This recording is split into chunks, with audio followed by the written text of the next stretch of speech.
So hello and welcome to the review of the Italian Grand Prix for 2019. We're a little bit later than usual, but we're here nonetheless. And because there's lots of things in the race that make sure it live long in the memory, so it shouldn't be a problem talking about it. Yep, I'm joined by Aricha this week. So as always, so just to start, then obviously Charles Leclerc, second win in a row. Have Ferrari found their new number one driver? I just think they might have. I mean, I think the broader question should be: was Leclerc lucky, in your opinion, to win? I mean, I know you're a Lewis fan, so probably you'll say yes. But standing from a neutral point of view, do you think that Leclerc was a little bit lucky to get this win? Yeah, I'm well aware that anything I say, everyone's gonna say, "Well, you would say that."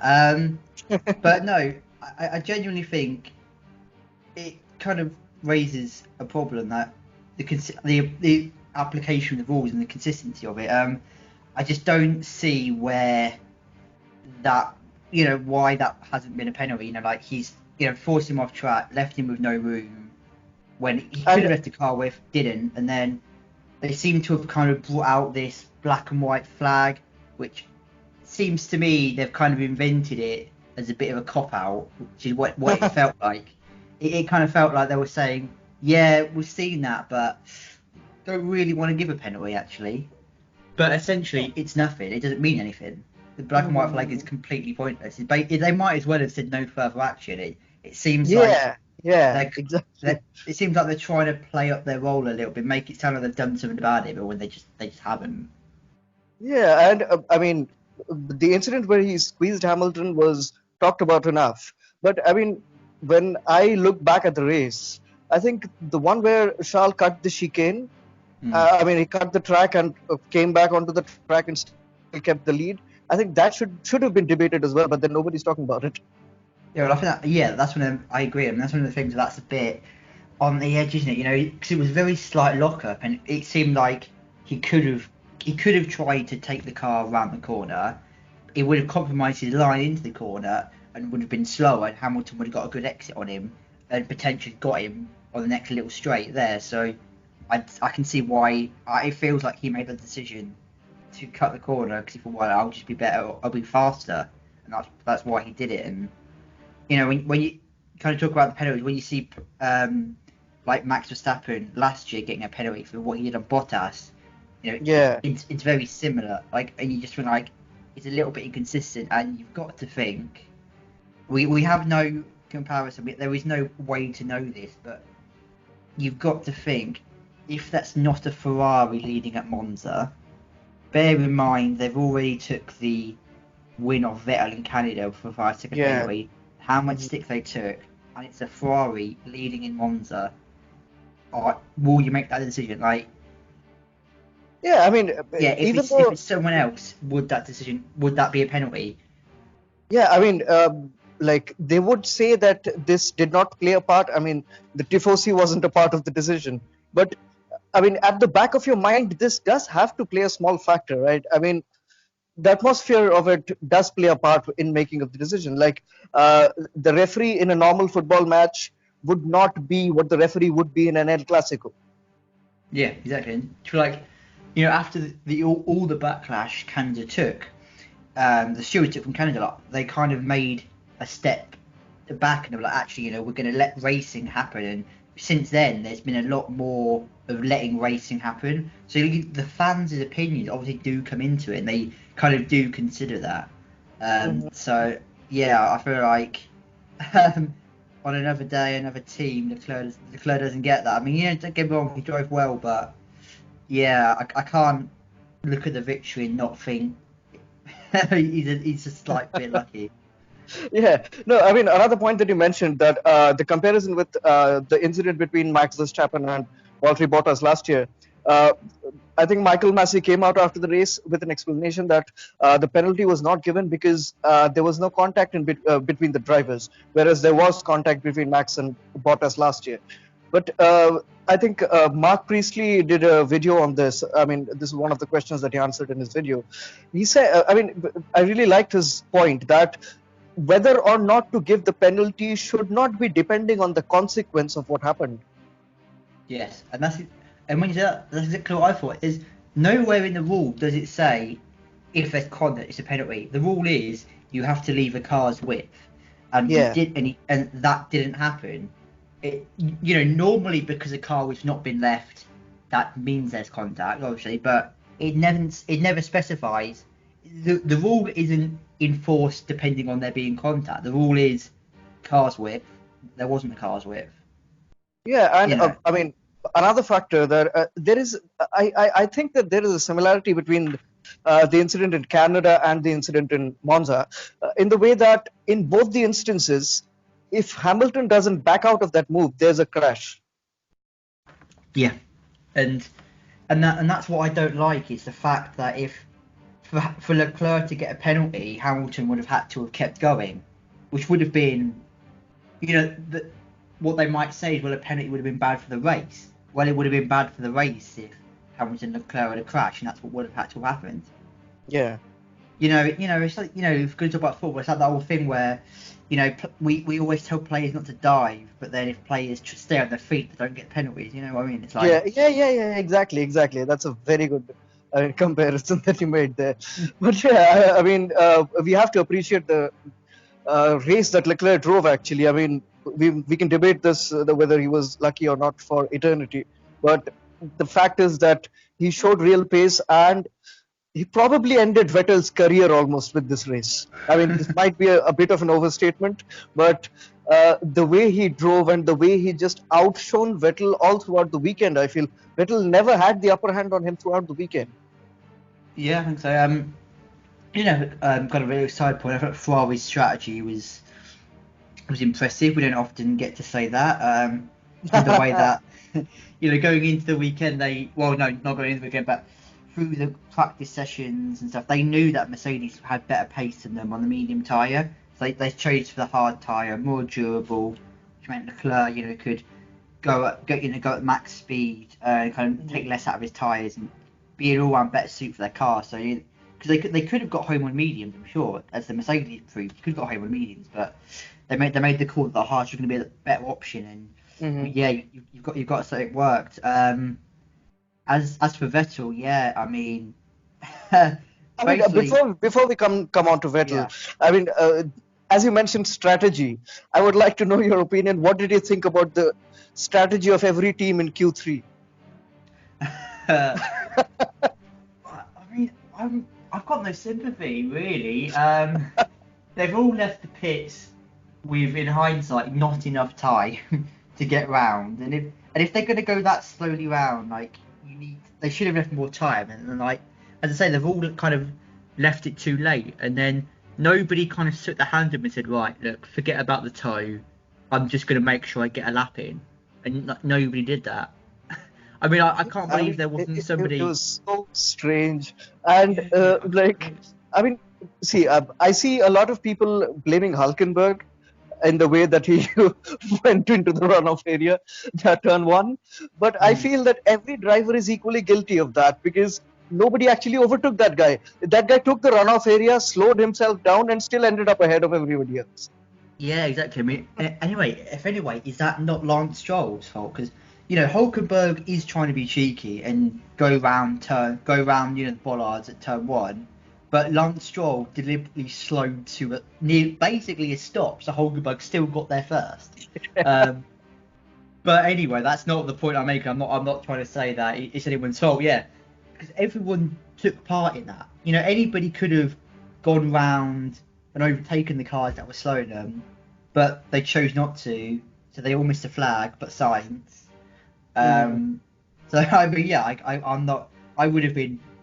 I think everyone's just got to take it on the chin and learn from it. I'm quite glad the stewards didn't go around handing out penalties for that. I think that would have been harsh. Yeah, that would have been a disaster. But I mean, looking at the context of things, because this has been a very persistent problem at Monza in particular, the slipstream and nobody wanting to go first.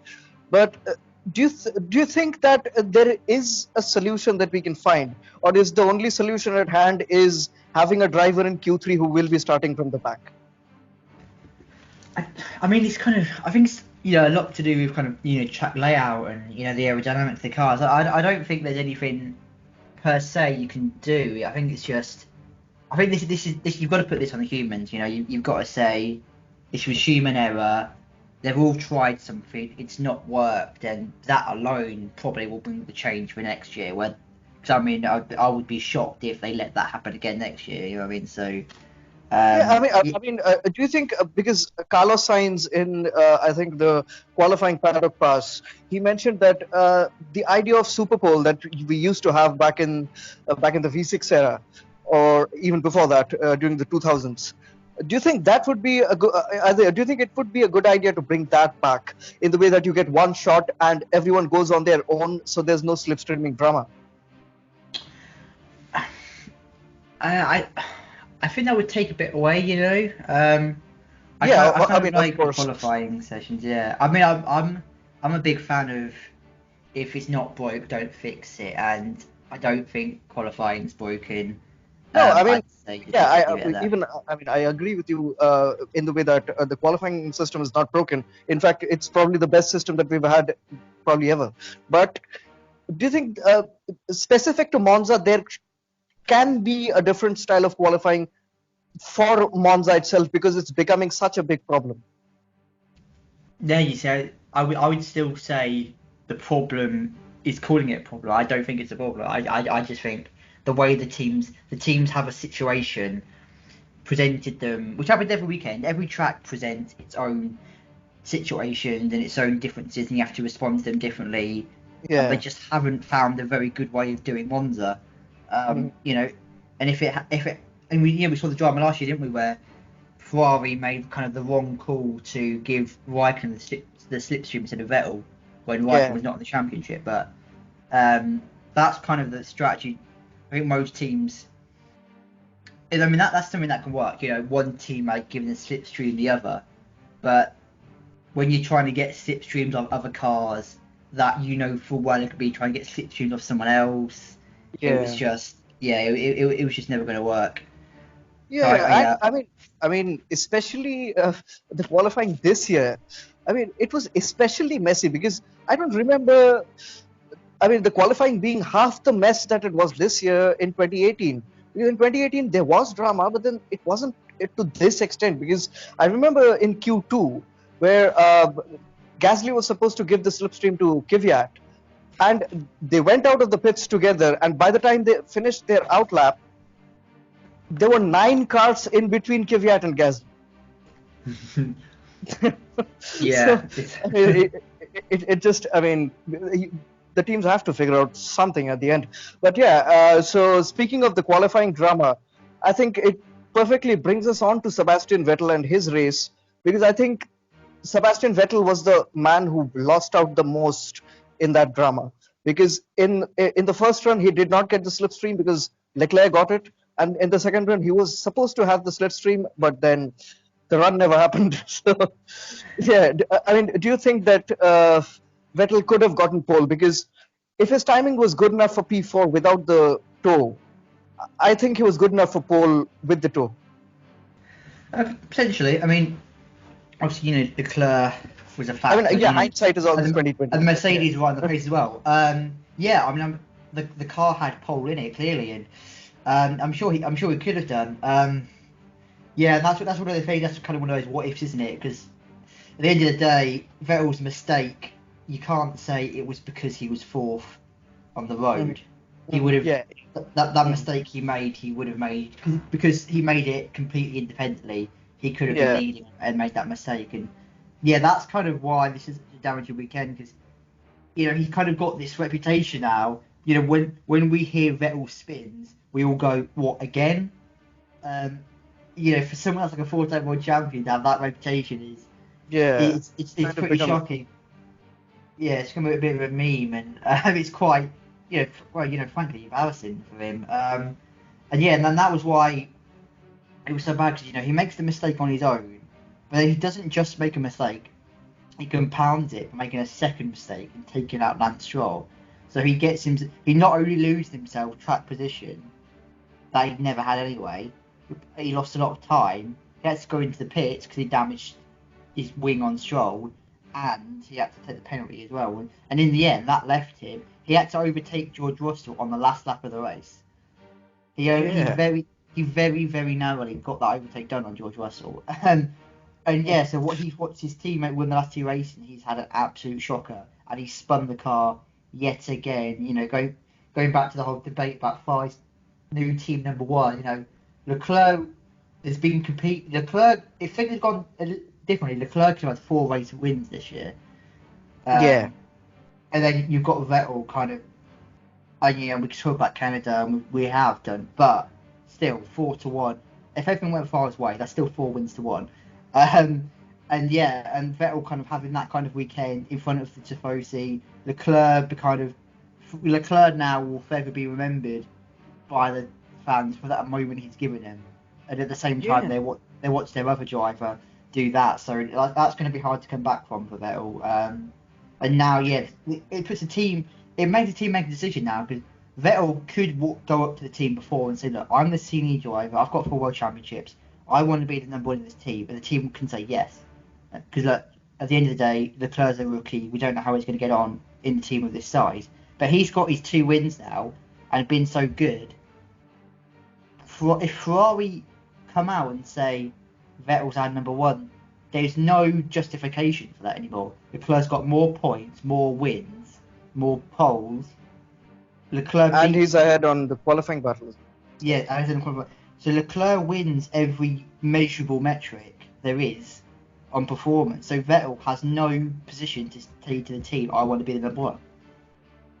Yeah, I mean, it's looking bleak for. So I mean, I kind of feel sad for him for the way this has turned out, but it's clearly not working for him at Ferrari. Something is amiss, or do you think that it's kind of generational? Because as soon as the hybrid era came in, ever since 2014, do you get a feeling that Vettel hasn't been the driver that he was from 2007 to 2013? Yeah, I do think so. Is not right, definitely. Um, obviously Mercedes have been the best car by a mile, but as soon as 2014 and 15 were no contests.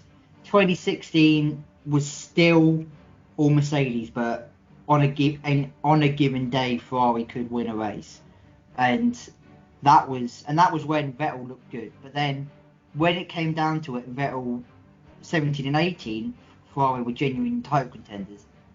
I feel like it's got to be something with him, because Ferrari had the car to do it, but he has made so many mistakes. Mistakes at crucial times while in the lead of races, and these little moments have all added up, and he's kind of lost himself. Certainly on making trips a lot closer. So there's something kind of fundamentally wrong there. He's making mistakes now that he wasn't then. It's like, we talk about the pressure of a championship battle, and that can be a factor for some drivers, I'm sure. But he's won 4 world championships, so it's not like he should be getting to the crunch moment and falling apart mentally. And I mean, two of those 4 championships were a lot closer than the ones in 2017 and 2018, right? Yes, yeah, exactly. So yeah, there's no like I can't find an explainable reason for it. So I feel like kind of is generational, because where a driver of his experience shouldn't be making these mistakes at this regularity. I mean, no one really is doing that. I mean, my kind of bold prediction, I can see him being a Red Bull in 2020. I think Red Bull would have him back in a heartbeat. He's probably going to go back to the team he feels most comfortable in F1. Yeah. It's only really worked for him at Red Bull. I mean, not that I'm saying it would work again, but that's the only place it has worked, and I could see that being an attractive move for all parties if the second seat of Red Bull continues to be troublesome as it has been this year. Or are you saying that Vettel back to Red Bull means Max Verstappen to Ferrari? No, I just mean that. Well, that would be tasty, though. I would love to see that. I genuinely would. But yeah, I just think if Albon doesn't lock down the seat, then Red Bull are back in the market, and if Vettel's kind of looking for options out, and Red Bull on the market for a driver, that seemed like I can see that move happening, and yeah, that's my Yeah, I but don't you think that the conditions would be very similar in the way that I think the way Charles has been able to push Vettel this year, don't you think that Max would be able to double up on that next year then? yeah, I do think Max would beat him absolutely. Yeah, I think Max would take Sebastian Vettel, especially in this hybrid era, in the way the cars. But yeah, I definitely would think that. Yeah, but I still just think Red Bull will do that. You know, Red Bull have to. There comes to a point where everyone wants a harmonious team. Yeah, That's the dream, but you can't have that. You can't have it and sacrifice car performance. Red Bull, it's too early to talk about Albon because all their races have been affected by penalties and whatnot. But Red Bull this season have been a one-car team. You can't yeah, win a constructors championship, which is what the teams want. You can't win a championship as a one-car team, and it makes your life a lot harder for Max as well because we've seen how Ferrari and Mercedes use their second drivers to get yeah, one yeah. up. Mhm. Red Bull can't do that, so they can't compete on any front with as a one car team. So they have to do something to get a second car in that race. And Mhm. if Albon's not the guy, Gasly's obviously not the guy. If I don't think Kvyat's the guy, they're gonna have to look elsewhere on the grid, aren't they? They have to do something. They Yeah, can't and just carry on. Vettel is probably by far the best option that might be available. Yes, we have to do everything. That Vettel thing is just my bold prediction for the future. That's me. Yeah. That's me getting my crystal ball out. Uh, yeah, no. So, yeah, I mean, that should be all about Ferrari because we've talked way too long about Ferrari. But yeah, that brings us to Mercedes. Uh, Valtteri Bottas in second, Lewis Hamilton at the end in third place, getting the fastest lap as well. Do you think this was Valtteri's race to lose? And do you think with that, I mean, him unable to get Leclerc with all the effort that he could get in, I mean, is the final nail in the coffin when it comes to his championship, or I was the coffin already nailed on? it was. The nail was in the wood. Maybe it wasn't hammered all the way in, but Yeah. yeah, I just think this was a race kind of set for him. Who was I was never anywhere near Leclerc and Hamilton. His plan was, well, I'm just going to sit in, keep my tyres fresh, and see what happens. You never Yeah. know. Those two could hit each other, and then I win the race. Hmm. When their tyres go off, I'll get in a position, and then in the end, that's what happened, obviously, isn't it? Hamilton's Yeah. tyres went off because he chased Leclerc. We'll talk about that decision later, but yeah, his tyres went off. Right, position, and it's a rare kind of second place. What I don't think I've got anything good to say about his race. He was, Yeah. I I mean, mean, he was nowhere near anyone else. Like the Renaults were never going to beat him, not a chance. yeah. Um, so the Red Bulls weren't there, so he was guaranteed third, and he was nowhere near the pace of the front. And when he did get to the front, and when he got to battle with Leclerc, he closed it down, made a mistake. Oh, the gap went back to 3 seconds. Closed that gap back down again, made a second mistake. So he made two different mistakes in the space of about 5 laps, which meant he never got even one run at it. One run at it because he just made two mistakes when the race win was. I mean, I think it would have been very difficult with Leclerc's straight line speed, but you know what I mean. He didn't get in a position to have a chance. So I think Yeah. on the face of it, someone new to it, really into F1 will look at that's timing sheet and say, well, Valtteri's had a good race, so he's beat Lewis. But if you not really, I think Lewis comes out of this race with a hell of a lot more credit and respect than Valtteri does, even though Yeah. Valtteri's Yeah. finished Yeah. ahead on the road. Mhm. Of course. No, I mean, I think this P2 that Valtteri's had, I think it's very similar to the P2 that Vettel had in Monaco, in the way that he was nowhere near the leaders, he was nowhere, but up. I mean, somehow at the end of the race, he ended up in P2. Yeah, exactly. Yeah, I just don't think he did a lot for that. And obviously, yeah, as I say, the reason was Hamilton's tyres went off.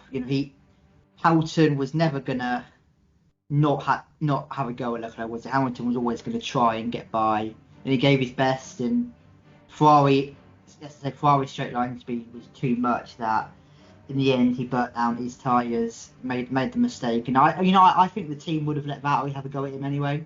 I think the team might have said, Lewis, they might have done it the old situation. If Valtteri doesn't get in, you can have the place back. Yeah. But yeah, I think they would. I think that kind of took an awkward decision out of Mercedes' hands, because I think they were just getting to the point where they would have had to make that call, because they would have had to let by Valtteri straight away, obviously, to make it work. So yeah, that kind of helped out. But yeah, if it was a close championship, closer, and I'm sure Lewis would have backed off and maybe settled for second, but he was that's very much against his spirit, and he was always going to go for it. So I'm not going to say I mean I don't have anything bad to say about the way things worked out. Obviously it's a shame that he got higher because I don't think he deserved it, but I don't think I don't have any. I certainly wouldn't have told Lewis to do any different. I'm not going to criticise him for the decision he made. No, absolutely no. I don't think he deserves any criticism for the way he has driven the race. And on the contrary, he deserves a lot of credit for the way he went down hunting Leclerc down. But yeah, unfortunately, it didn't turn out to be, and he ended up in P3. But now we're going to talk about the men who finished in P4 and P5. I remember when we were speaking about them in the preview, and both of us fairly agreed that we don't see them scoring points this weekend. Where did that come from Renault? I mean, I absolutely cannot tell you. No, wasn't it brilliant race from Renault. Just had a great qualified session, and then they just held on. It was a it was not like much of. Yeah, I mean, it was not like they got there by chance. Nico Hülkenberg actually overtook Sebastian Vettel in the first lap. Yeah, exactly. That was brilliant. So it was great to see. Yeah, brilliant move. And then Daniel Ricciardo just kind of sat there, and very typical. Very typical of a midfield race when you're the front of the midfield. It's a very lonely place to be the leader of the midfield, and I don't think Ricciardo had much to do all race, but he just kept it on the road, didn't he? He just kept it nice and simple and got the cars home. And yeah, brilliant performance from Renault. Great speed, and you got to say they didn't really come under threat. Actually, as you just said, they were threatening the teams in front of them more than the teams behind were threatening them. Yeah, exactly. And I mean, if you look at the timesheets, Daniel Ricciardo finished 10 seconds behind Lewis Hamilton eventually, and 13 seconds ahead of Nico Hülkenberg. Do you think with a couple of more laps, Alex Albon could actually have gotten Hülkenberg?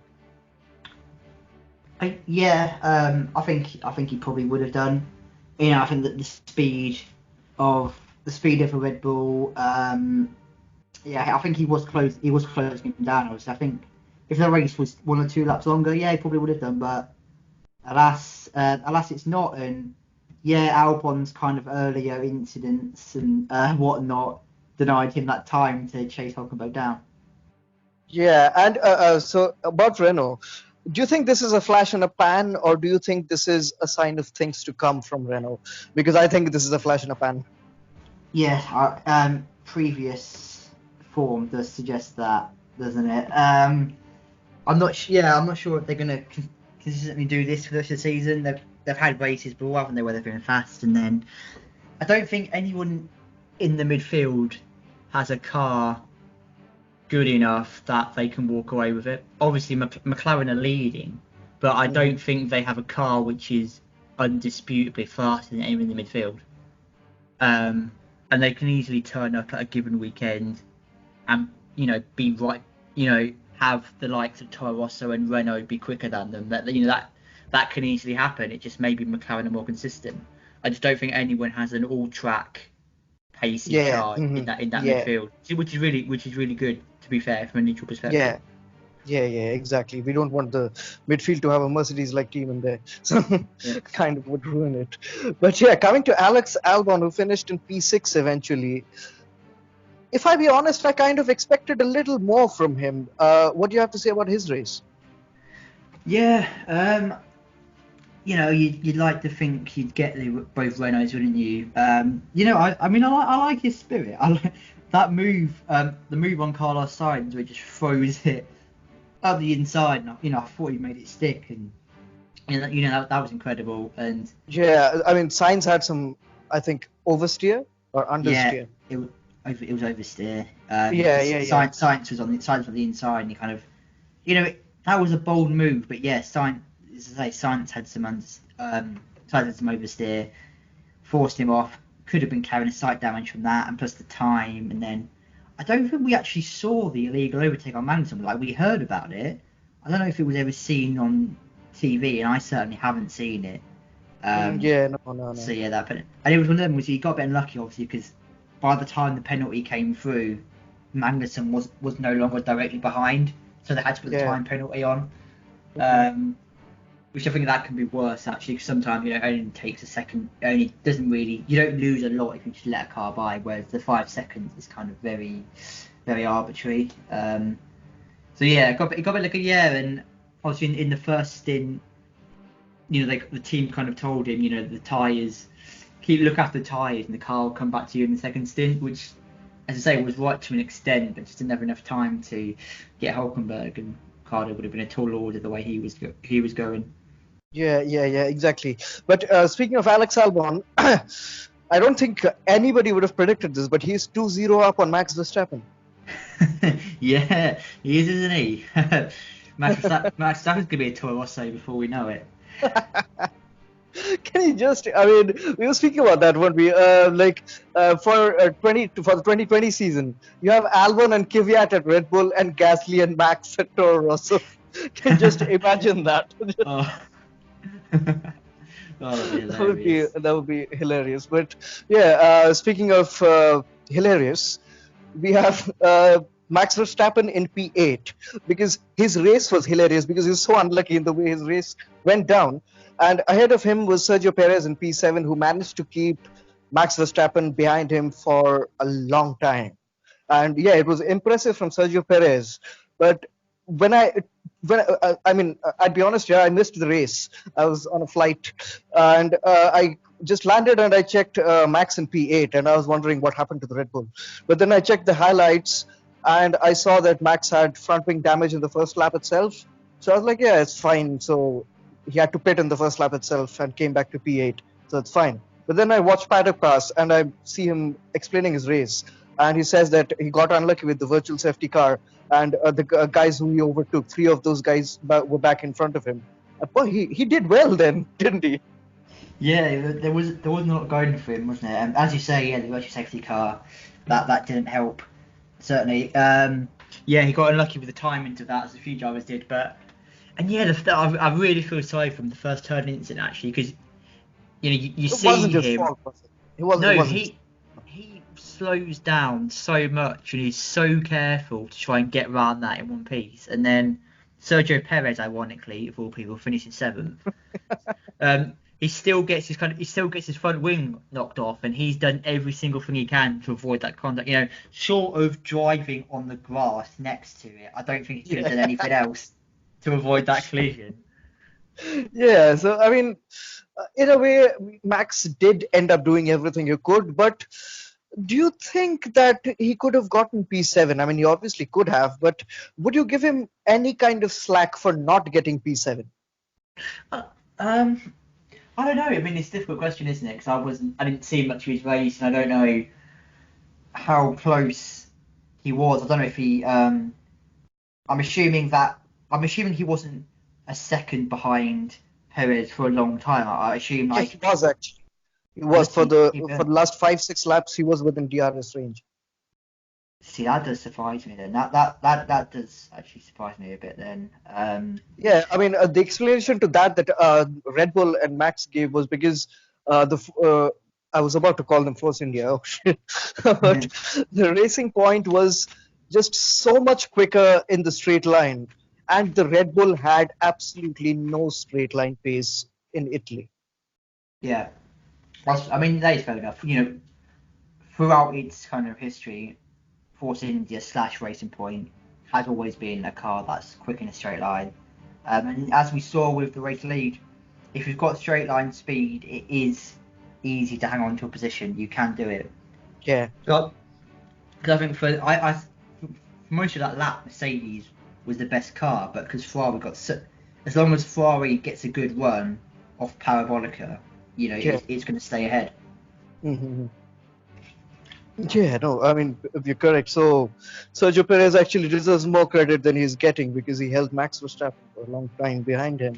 Yeah, But that's another good yeah, solid point scoring position as well for Perez, isn't it? yeah, exactly. And I think he deserves it as well because he deserves to extend his lead over Lance Stroll. He does. I'm so glad that's been corrected now. Yeah. So coming in at P9 was the man who probably, I mean, the entire world was just waiting for him to get one race right. And of all races, this was the race he had to make it happen, and he did make it happen. He finally brought the car home in points for the second time in his career. Antonio Giovinazzi, hometown hero, or home country hero, yeah. But yeah, hero nonetheless for Italy. And yeah, in P9, 2 points for him. Solid race. How impressed were you by him?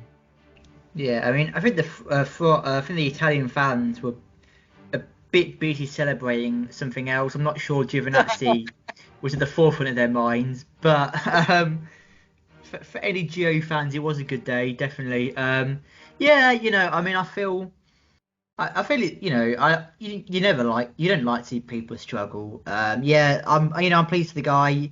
Obviously, what happened last time out in Belgium, did everything right until that last lap.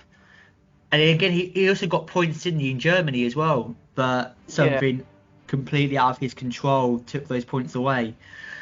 Um, so yeah, second time to actually get points on the board in his career is very pleasing for him. I'm sure, and it's coming at the right time. Just after silly season, he's kind of inked some more race pace and better performances up to a point. Obviously, the Belgium is a massive disappointment still, and that's going to take a long time to kind of take that out of people's minds about him.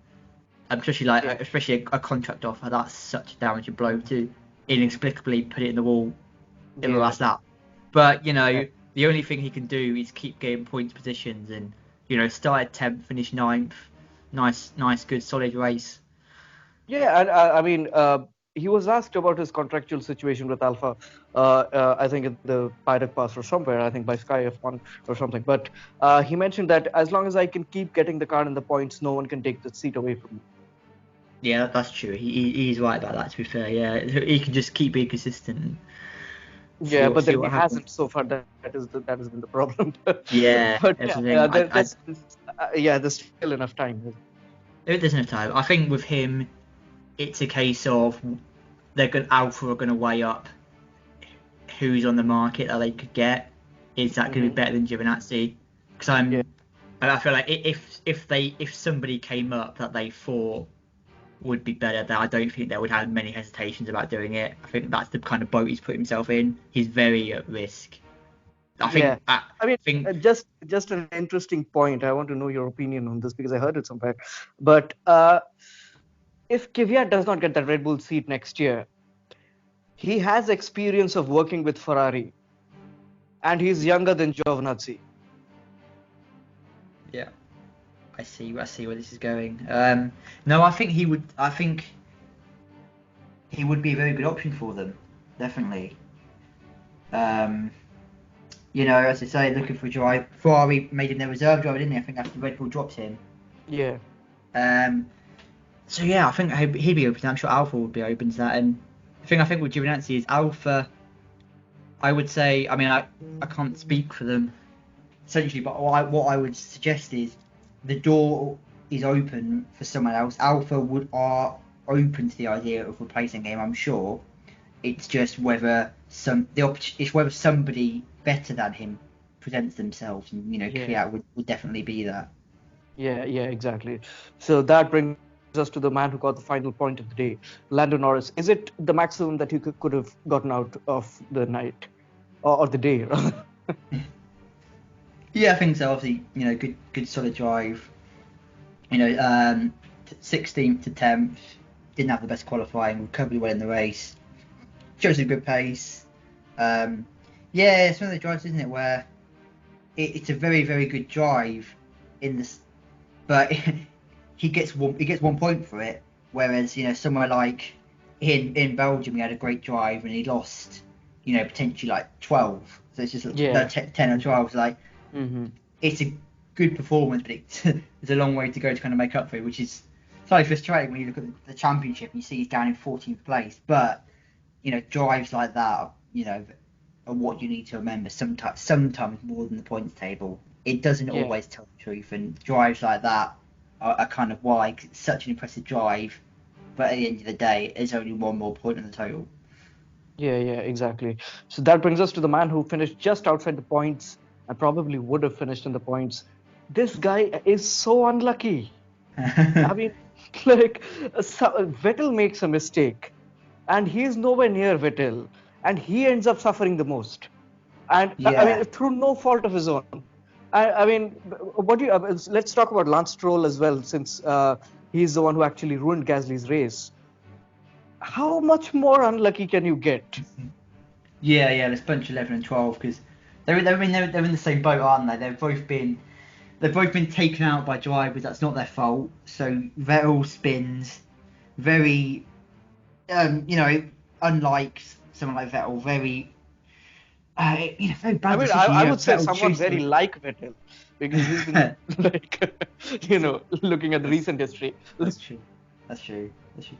Let's say somebody of Vettel's experience should not be. I would not. I would be very surprised to see them do that. Yeah. So Vettel makes a mistake, then makes a second mistake, takes out Stroll, and I mean, it's in a way it's quite hilarious because you get Lance coming on the radio. He just came back onto the track like an idiot. Instantly does exactly the same thing. Um, I I mean, want to get I your would have been happy. I would have been happy if Lance had said over the radio, he just came back onto the track like me. Yeah, yeah. He should come back on. Yeah, sorry guys, so did I.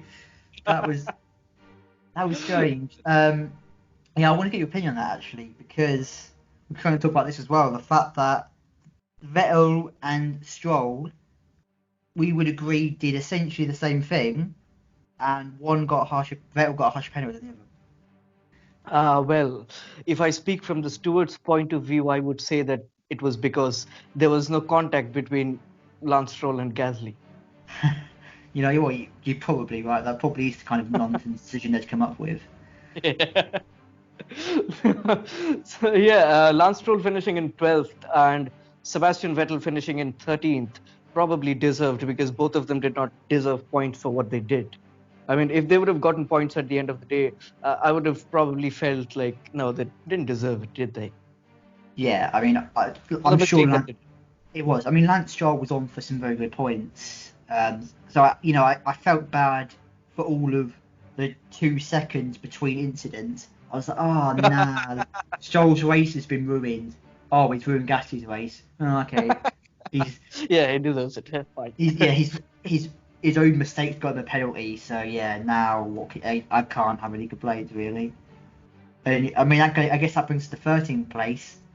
They're all together, all three of them, all bunched Yeah. together out all the points.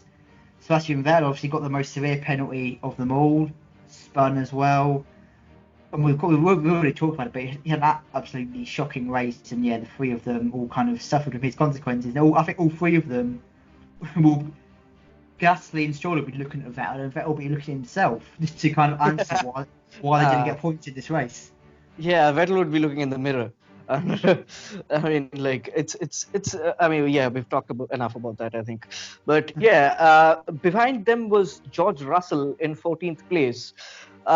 In a weekend that was predicted to be probably the most difficult weekend for Williams.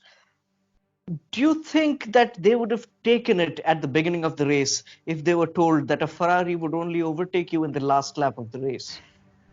I think they might well have done. Yeah, no, it's been, isn't it? Williams. I mean, there are signs of improvement. There are signs in there. There has been certainly a turn where George Russell at least is now beating midfield cars in qualifying and in races. Yeah, You know, they're not 19th and 20th by a mile anymore. Russell certainly, at least, is kind yeah, of yeah, yeah. ha- I think is I ha- think it was important to yeah, mention that. yeah, that is true. I had to get that in. Yeah, Russell is kind of doing the business more, which is really good to see. And yeah, I mean, obviously, it was a great race for him, regardless. But I was a little disappointed to see Vettel get him on the last lap. I thought that would be a nice thing for him to say. Oh, I beat Sebastian Vettel in the race. Yeah, he But did yeah, though. He did in Silverstone. he did. Yes, yes. Good point, actually. Yeah, that would be just easy. Give him equal cars. No comparison. Yeah, no, so coming to the man who finished behind George Russell, and it wasn't Robert Kubica, it was Kimi Raikkonen. And what was that from Alpha?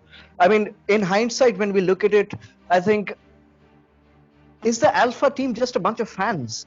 Because we would have made that kind of mistake. Yeah, it's yeah, it's one of those kind of unforgivable decisions, isn't it? There's no I think there's no way to redeem them. You know, I'm sure we can see why it's made. You know, he was qualified in the top 10, then got moved to the pit lane, but for some reason Alpha thought that meant he wasn't bound by his Q3 finish.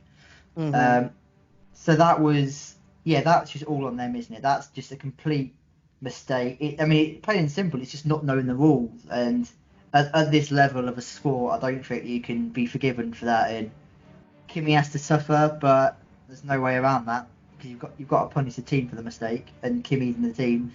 So yeah, that was just crazy, wasn't it? Yeah, yeah. I mean, I don't even know what to say about that because I really would have liked to see Kimi in the points. But anyways, it's good that Giovinazzi managed to claw that gap back somewhat. But if you don't But know yeah, just Kimi yeah, though, like Kimi's race is it's either really good in the points or it's apocalyptically bad. yeah, yeah, yeah, There's exactly. always something that goes horrendously wrong normally if he doesn't get in the points. Yeah, And if everything goes right, then he's in the points. yeah, exactly. I mean, that's Kimi pretty much. I mean, yeah. So behind him was Roman Grosjean, and I really don't have words to describe Haas anymore because. Uh, it's just so unpredictable, and it's becoming predictable in the way they're falling back. But what is that car? That's I'm sure if you ask the team, they're not too sure about that. And it's difficult, isn't it? At Haas, they seem to be the team at the lowest ebb at the minute. You know, as we just said, Williams are making progress, obviously from a much lower base than Haas, but they're making progress. And Haas are a team that you can't say are making any progress. You know, Hmm. if anything, they've regressed from the start of the season Yeah, yeah, quite dramatically. And of course, this week they've been the Rich company's been resolved in the sense that Rich company are now stepped away from Haas, and they were obviously the big title sponsor, had the car in their colours. So that I'm not quite sure behind the scenes how that's going to work. That's going to be a big hole in their finances. They're going to have to replace. So yeah, it's a team kind of in a bit of turmoil at the minute, and it's going to be a long end to the season, I'm sure. yeah, yeah, exactly. No, so and the man who finished in 17th in the end, a lap behind everybody else, as pretty much always this season, Robert Kubica. I mean, anything to say about Robert Kubica because it's as expected, right? Yeah, it's another race, isn't it, where some drivers in front of him had major problems, and Russell beat those drivers and came very close to those drivers, whereas Robert still is an extra lap down on the field. Um, so that's disappointing, isn't it? I It's yeah, yeah, I it's like. it's it's sad. It's depressing. I He mean, can't even get on the same lap as everyone else. He has to. There was like a special lap reserved for Kubica. Like, nah, that's. I mean, oh, no, no, that's no, no, so no. bad. That is so bad. Yeah, Oh, I feel exactly. bad. No, I feel so bad saying it, but it's the truth. Like yeah, yeah, it's it so is the bad. truth. Yeah, no. So, I mean, let's not speak about Kubica because, first of all, there isn't too much to speak about it, and secondly, we get depressed by speaking about Kubica. So, yeah, so that brings us to the non-finishers, and we have got a couple of interesting points to discuss amongst the non-finishers because we have Kevin Magnussen who did not finish the race and was probably, expected. He was dropping down anyway, and yeah, he was probably happier that he did not finish the race. But coming on to Daniel Kvyat, who retired through an engine problem, and somewhere in Spain or somewhere in the world, Fernando Alonso went like, "Haha, I told you so." Yeah. Yeah, I mean, that Honda engine blow up was coming for some time, and it again, was. It was a Kvyat bit was the man who suffered. It's been uncharacteristically quiet on the Honda engine side. It's actually been the Mercedes engines recently, haven't it? That's been Yeah, yeah. worried about. You know, Ironically, yeah, because I mean, but Valtteri and they weren't allowed access to mode 11 as they call it. They weren't allowed access in the race to the very very top levels of power because they didn't know about its reliability. They worried it was going to blow the engine. Um, But yeah. I mean, Kvyat very unlucky. I think he would have got a very nice, good scoring position if he'd have finished the race. I think yeah. he was one of the. You say good scoring position, but according to him, he could have gotten P6. I mean, he's probably right. I mean, Albon.